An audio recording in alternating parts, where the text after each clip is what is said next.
கேரளம் கடவுளின் தேசம் என்று அழைக்கப்படக்கூடிய ஒரு மாநிலம்தான் கேரளம்.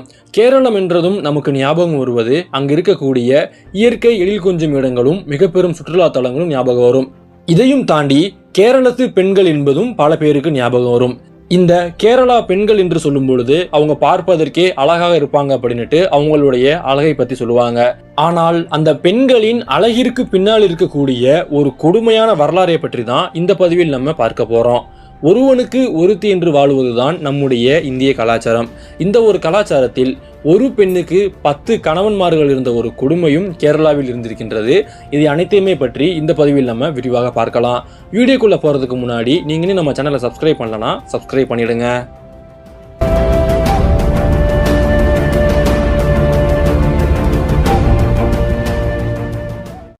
சேரநாடு அதாவது கேரளா. கேரளாவில் நம்பூதிரி பிராமணர்களின் வருகைக்கு முன்பு அங்கு கலாச்சாரம் என்பது முற்றிலும் வேற மாதிரியாக இருந்தது. நம்பூதிரி பிராமணர்கள் கேரளாவிற்குள் வந்து அங்கு மிக பெரும் கலாச்சார மாற்றத்தையும் மொழிகள் மாற்றத்தையும் பண்ணாங்க. இதன் காரணமாக அங்கு இருந்த தமிழ் மொழி மறைந்து மலையாளம் எனப்படும் ஒரு மொழியானது உருவானது. இது மட்டுமில்லாமல் அங்கு வாழ்ந்த மக்களின் கலாச்சாரமும் மிக பெரும் அளவிற்கு மாறுபட்டது. இந்த கலாச்சார மாற்றம் எதில் அதிகமாக ஏற்பட்டது என்றால் அது அவர்களுடைய திருமண முறையில் ஒரு மிக பெரும் மாற்றத்தையுமே ஏற்படுத்தியது. கேரளாவில் அன்றைய காலகட்டத்தில் மொத்தமாக 4 திருமண முறைகள் என்பது இருந்தன. அது என்னவென்றால் சம்பந்த முறை, மருமக்கள் தாயமுறை, கேட்டு கல்யாணம் மற்றும் தரவாடு. இந்த 4 திருமண முறைகளுமே ஒரு பெண்களை அடிமைப்படுத்தி அவங்களை பாலியல் ரீதியாக கொடுமைப்படுத்தும் அளவிற்கு தான் இருந்தது. இந்த அளவிற்கு ஒரு மோசமான திருமண முறையை தான் அன்றைய காலகட்டத்தில் இருந்த ஆளும் வர்க்கத்தினர் பின்பற்றி வந்தாங்க. குறிப்பாக இந்த மாதிரியான திருமண முறையை கேரளாவில் இருந்த நம்பூதிரிகள், அம்பலவாசி, நாயர்கள் போன்ற சமூகத்தினர் பின்பற்றி வந்தாங்க. இதனால அந்த சமூகத்தில் இருந்த பெண்கள் மிக பெரும் அளவிற்கு பாதிக்கப்பட்டாங்க. இந்த சம்பந்த முறை என்பது கேரளாவில் நம்பூதிரி பிராமணர்கள் மற்றும் நாயர்களுக்கு இடையில் இருந்த ஒரு திருமண முறையாகும். நம்பூதிரிகளை பொறுத்தவரை அவங்க குடும்பத்துல எந்த ஆண்மகன் முதலாவதா பிறக்கிறாங்களோ அவங்களுக்கு மட்டும்தான் திருமணம் செய்யக்கூடிய உரிமை இருந்தது. அவருக்கு பிறகு பிறப்பவர்களுக்கு திருமணம் செய்யக்கூடிய உரிமை கிடையாது. இதற்கு காரணம் சொத்து எந்த விதத்திலுமே தங்களை விட்டு போகக்கூடாது என்பதற்காக குடும்பத்தில் மூத்த ஆண் வாரிசுக்கு மட்டுமே திருமணம் செய்யக்கூடிய முறையை அவங்க பின்பற்றி வந்தாங்க. இந்த நம்பூதிரிகள் முழுக்க முழுக்க தந்தை வழி சமூகத்தை பின்பற்றக்கூடியவங்க. அதே சமயத்துல அங்க இருந்த நாயர்கள் தாய் வழி சமூகத்தை பின்பற்றக்கூடியவங்க. இப்போ இந்த குடும்பத்துல அதாவது நம்பூதிரி குடும்பத்தில் பிறந்த மூத்த ஆண்மகன் மட்டும்தான் ஒரு நம்பூதிரி பெண்ணை திருமணம் செய்து கொள்ள முடியும். அவருக்கு பிறகு பிறந்த மற்ற அனைத்து ஆண்களுமே நாயர் குடும்பத்தில் இருந்த பெண்களை திருமணம் செய்து கொள்ளுவாங்க. இதைத்தான் சம்பந்த முறை என்றும் அழைச்சு வந்தாங்க. இந்த சம்பந்த முறையில என்ன பிரச்சனை அப்படின்னா இந்த திருமணம் என்பது ஒரு அதிகாரப்பூர்வமான திருமணம் கிடையாது. அதாவது நம்பூதிரிகளை பொறுத்தவரை இந்த திருமணம் அதிகாரப்பூர்வ திருமணம் கிடையாது. அவங்க இரவு நேரத்துல மட்டும்தான் நாயர் பெண்களுடன் இருப்பாங்க. பகல் நேரத்துல அந்த பெண்களையோ அல்லது அவர்களுக்கு பிறந்த குழந்தைகளை பார்த்தாலோ அல்லது தொட்டாலோ தீட்டு என்று அவங்கள ஒதுக்கி வச்சிருவாங்க. ஆனால் நாயர்களுக்கு இந்த திருமண முறை என்பது ஒரு அங்கீகரிக்கப்பட்ட ஒரு திருமண முறை. ஏனென்றால் அவங்க தாய் வழி முறையை பின்பற்றக்கூடியவங்க.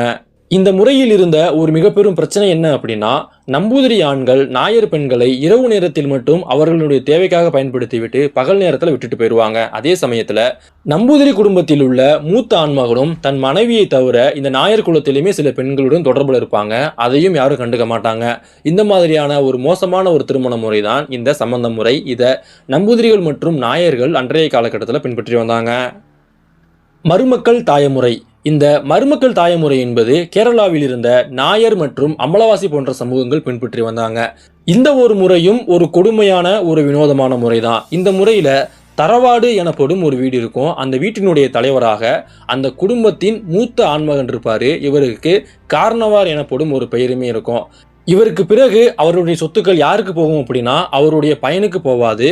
அவருடைய மூத்த சகோதரியின் மூத்த மகனுக்கு தான் அவருடைய ஒட்டுமொத்த சொத்துக்களும் போகும். ஏனென்றால் நாயர்கள் தாய் வழி சமூக முறை பின்பற்றி வந்தாங்க. இதன் காரணமாக சொத்துக்கள் இப்படி போனது.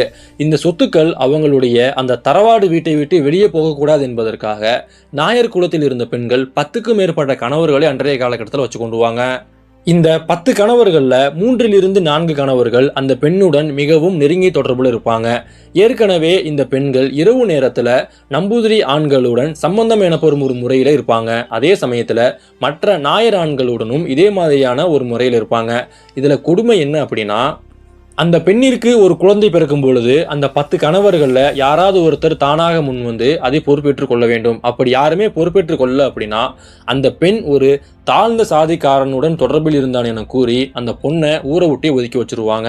இந்த மாதிரியான ஒரு மோசமான ஒரு திருமண முறை தான் இந்த சம்பந்த முறை மற்றும் மருமக்கள் தாய முறை. இந்த மாதிரியான முறைகள் எதற்காக பின்பற்றினாங்கன்னா முழுக்க முழுக்க சொத்துக்கள் குடும்பத்தை விட்டு வெளியே போகக்கூடாது என்பதற்காகவே இந்த மாதிரியான ஒரு முறையை பின்பற்றி வந்தாங்க. கேட்டு கல்யாணம். இந்த கேட்டு கல்யாணம் என்பது நாயர் மாரர் போன்ற சமூகத்தில் இருந்த ஒரு திருமண முறை. இந்த திருமணம் என்பது மிகவும் ஆடம்பரமாக செய்யக்கூடிய ஒரு போலி திருமணம். போலி திருமணம் அப்படின்னு என்னன்னா இந்த திருமணத்தினுடைய ஒட்டுமொத்த காலமே வெறும் 3 நாட்கள் மட்டும்தான். ஒரு இளம் நாயர் ஆணுக்கும் ஒரு இளம் நாயர் பெண்ணுக்கும் மிகவும் பிரம்மாண்டமாக ஆடம்பரமாக திருமணம் செய்து வைப்பாங்க. திருமணத்திற்கு பிறகு அந்த பெண்ணினுடைய கணவர் வெறும் 3 நாட்கள் மட்டும்தான் அந்த பெண்ணுடன் இருப்பாரு. அதன் பிறகு அந்த பெண்ணை விட்டு போயிடுவாரு. இதன் பிறகு அந்த பெண் தன்னுடைய விருப்பப்படி எந்த ஒரு நம்பூதிரி ஆணுடனோ அல்லது நாயர் ஆணுடனோ இருந்து கொள்ளலாம். இந்த மாதிரியான ஒரு திருமண முறை தான் கேட்டு கல்யாணம் அல்லது போலி கல்யாணம் என்றுமே கேரளாவில் அழைச்சு வந்தாங்க. தரவாடு வீடு. கேரளாவில் உள்ள ஒரு பிரபலமான ஒரு வீடு தான் இந்த தரவாடு வீடு. இந்த தரவாடு வீடு என்பது நம்ம முன்னாடி பார்த்த அந்த மருமக்கள் தாய முறையினுடைய ஒரு நீட்சி முறை தான். அதாவது பெண் வெளியில் உருவான இரத்த உறவுகள் அனைவரும் ஒன்றாக சேர்ந்து ஒரே வீட்டில் வாழுவாங்க. இதை தான் தரவாடு வீடு என்றுமே அழைச்சு வந்தாங்க. இந்த தரவாடு வீட்டினுடைய குடும்ப தலைவனாக யார் இருப்பாங்கன்னா அந்த குடும்பத்தில் பிறந்த மூத்த ஆண்மகன் இருப்பாரு. அவருக்கு பிறகு அவரினுடைய அனைத்து சொத்துகளும் அவரினுடைய மூத்த சகோதரியின் மூத்த சகோதரனுக்கு போயிடும். இதுல அந்த சகோதரனுக்கு நிறைய சகோதரிகள் இருப்பாங்க. அந்த சகோதரிகளுக்கு திருமணமும் ஆயிருக்கும். ஆனா அந்த சகோதரிகளின் கணவன்மார்கள் அந்த வீட்டில் இருக்க மாட்டாங்க. அவங்களுடைய அம்மா அப்பாவோட வாழ்ந்து வருவாங்க.